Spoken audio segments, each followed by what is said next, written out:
This is Stampin' Up's new envelope punch board, and I want to go through just a really quick video and show you how to use this with success. So the first thing I'm going to show you is an envelope for a standard size in the United States, a standard size card.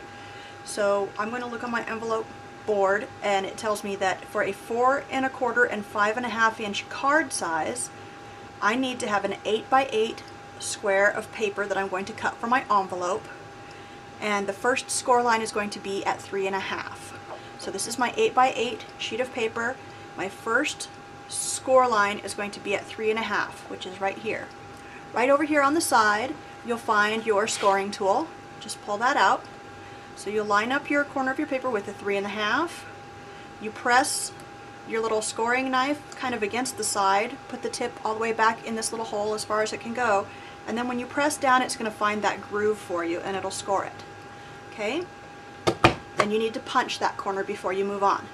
You'll rotate 90 degrees counterclockwise, and you'll line up this little foot. This is called the score guide. You line this up, line it up in the center of the score line that you just made.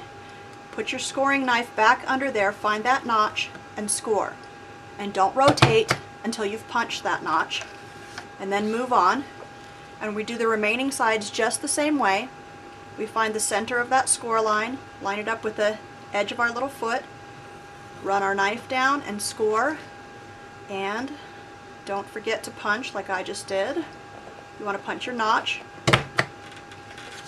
And then move on and do this final one. Again, we're lining up the score line that we just made.